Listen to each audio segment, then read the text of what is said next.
Priya and welcome back. Chapter 4 today, and it's called It's a Dragon. Okay, so maybe you'd be totally cool if you found a dragon in your bedroom. Maybe it wouldn't faze you at all, and you'd know just what to do. You'd be all like, hey, cool, that's a dragon. I'm cool about that. But me, I didn't have a clue about what to do, and I definitely wasn't feeling cool about it. I mean, it was a dragon. It might only have been big enough that it could sit on my hand, and so far its breathing had only produced a spark. But hello, it was a dragon.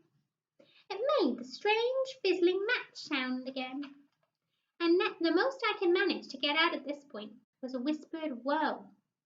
Then we stared at each other for a really long time. My head is always brimming with ideas and stories. Miss Logan says my imagination is like a geyser gushing out ideas 24 hours a day. But right then it was like the geyser had been sat on by one of those enormous elephant seals with a weird shrunken trunk, and all I could squeeze out was, there's a dragon in my room, on my carpet, right now. Talk about stating the obvious. Then, bit by bit, the elephant seal flubbered away, and the geyser spluttered back to life. I pictured my dragon shooting out mighty flames and me riding across the sky on its back. And I thought, I'm going to have the most utterly, mind-blowingly amazingest pet of all time. Move over, Liam. I have the best bike, scooter, radio-controlled biplane, and obstacle-leaping hamster Sauson, and make room for my dragon. Suddenly, the little creature took a flutter hop towards me, and for a second I wondered if it would turn out to be as mean as all the books said, and launch itself at my face. Maybe it'd send flames at my eyes, or scratch me with its sharp claws. This could be a dangerous pet. I'd probably go into school with scars and have to explain how I'd had to wrestle my pet to the ground before I could get out the door. I guess that might not be ideal. Not on a day-to-day basis, anyway. I started weighing up the pros and cons, remembering the cuddly class guinea pig, then comparing it to a ferocious, limb-shredding, fire-breathing reptile.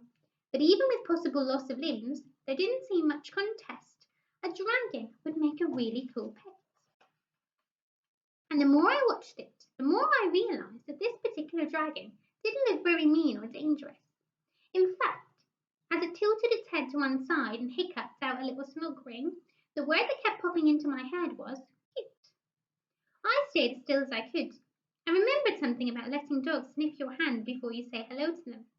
So when it didn't move again, I slowly reached out my hand, resting it on the carpet just in front of the little creature. Another flutter hop, and there was a dragon sitting on the palm of my hand, an actual live dragon. It kept its wings half unfurled as it swept its head from side to side, inspecting my fingers, which were now warm from its breath. I could feel its claws treading into my skin like a cat trying to get comfy. I didn't dare move in case it disappeared in a puff of this really can't be happening smoke. Slowly I got to my feet, keeping my hand as steady as I could.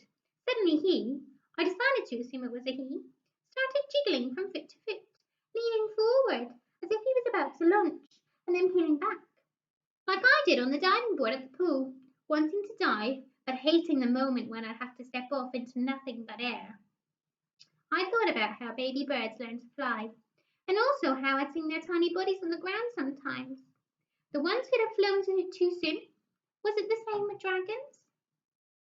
Before I could open my mouth to speak, he had taken the plunge.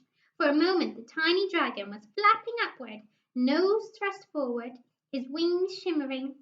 But then he blew out a smoky puff and began to drop, and my heart sank.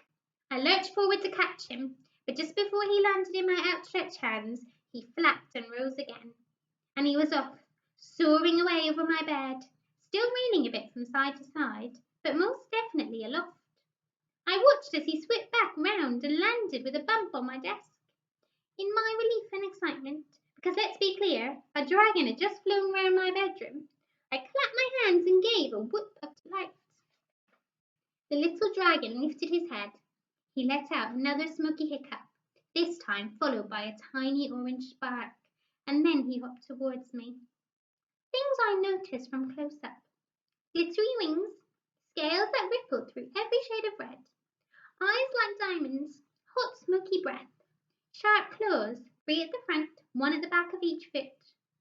Arrowhead tail, which he didn't seem to be able to control very well, because every so often he would whip it round and bash himself, and then twist his head round in alarm as if he was being attacked.